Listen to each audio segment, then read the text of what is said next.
Hey guys, what's up? We are back, Lane and Drea here to tell you more about how to turn data into dollars, especially when it comes to YouTube.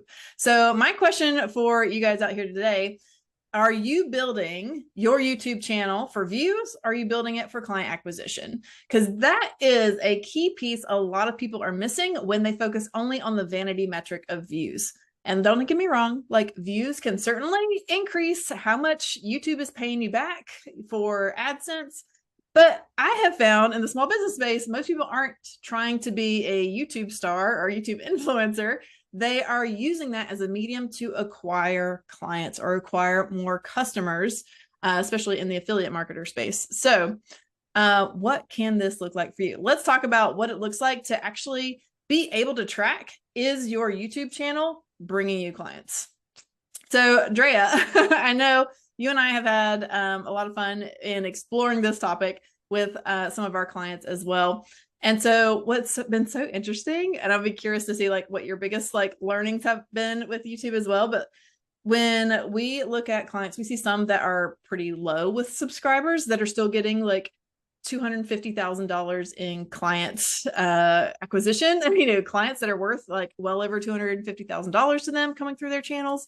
We've also seen affiliate marketers that's, while AdSense is nice, their biggest thing is like, hey, I want them to buy the products that I'm promoting on YouTube. So being able to see not just the views, but like what's the money coming in behind the views has been essential for us to be able to track on our dashboards.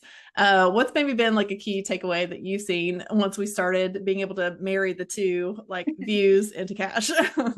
Yeah, the first thing is to understand what's the flow of the cash, right? So we have some clients for YouTube, they're sending them to their website to attend a webinar or attend an event, and then it's really key when you're using something like Google Analytics or some other tracking to say that you can actually, from a technical standpoint, say these signups came from YouTube. Sometimes it's even old school to say, hey, how did you hear from us? And then they can let you know that they heard from you via YouTube.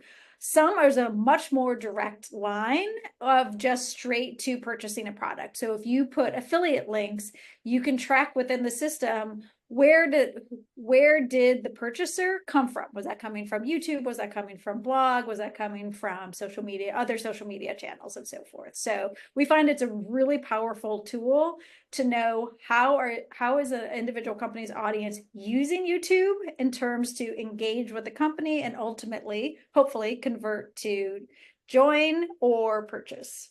Yeah.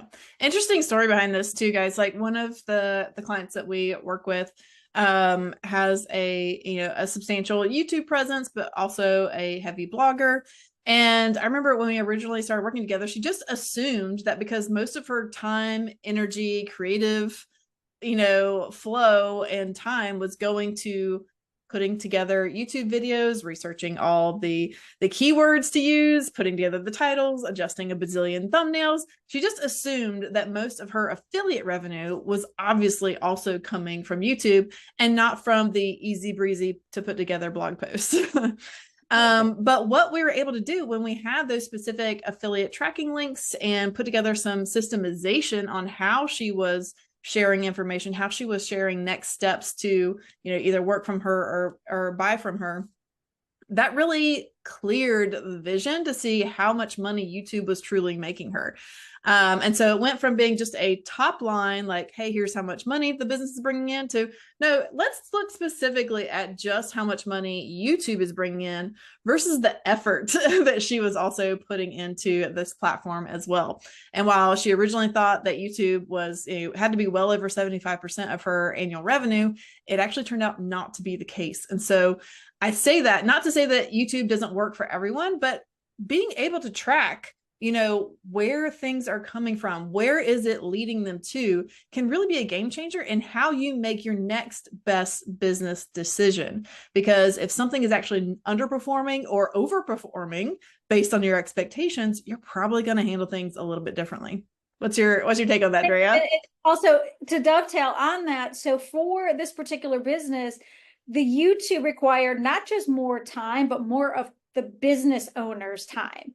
it was her face that needed to be in the videos, right? That she is the brand. And so it, by reducing the time spent on YouTube, didn't materially impact the revenue, and the time spent on the blog and Instagram and other levers that they're using, the team can really take up that weight. So it isn't just resources across the team, it was also resources for the business owner, so she can focus on more strategic avenues of the business versus execution avenues of the business. Absolutely. And especially for those, those small to mid-sized businesses, multi 6 figures, multi 7 figures into 8, like the CEO, like the owner of the business, like you're getting to that point where it's, hey, how can I better leverage my time? And so if you are finally able to unlock, oh, wow, like there's an easy path over here and there's a harder path over here, it just allows you to make those decisions much more quickly and with much more conviction than if you had been like, well, I hope I can make this pivot and everything doesn't fall apart. We've just found like being able to really make those slam dunk decisions, feeling really good about it, have allowed businesses to really step into new avenues. So now she's unlocked her time to where she's spending it in more ways that she enjoys, that she, looks forward to doing. And in that case, like, of course, her business has been growing.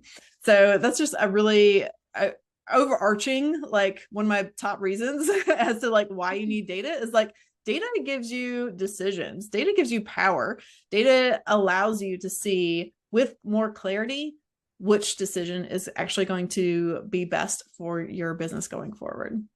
And as you learn the numbers and how to use the data to use the decision, as you're making that pivot, you can monitor that and you know very quickly, oh, this particular change is working as planned. Yay, we can go forward. Or if, hey, that didn't go as expected, you can quickly pivot and proactively figure out what is the right way to make those changes in your business.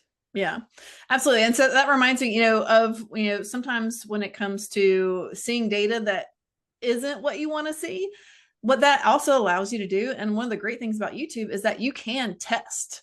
Like data, it allows you to test efficiently and effectively. So, hey, if you want to do a 30-day test and do a once a week video upload to see, hey, can we make some changes and actually make this easier?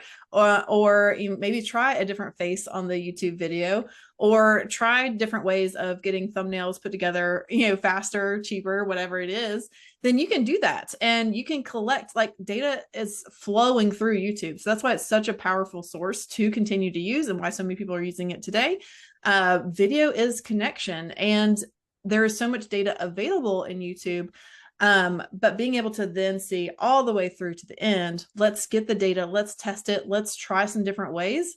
And you can really do some nice rapid testing when you take that approach, when you are serious about collecting the data and then making sure that you can see, is this generating the next result, the next most important key performance indicator? Is that triggering upwards or downwards in the direction that you want to go?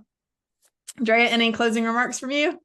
Yeah, the closing remark is just how powerful data is. That's why why we're always excited to talk about it. But it's amazing what you can do with data and helping your clients make decisions that not only are right for the business, but are right for them personally as well as they pursue, growing their business. Absolutely. All right, guys, we'll see you next time on our next Data Magic series. Lane Booth, check it out.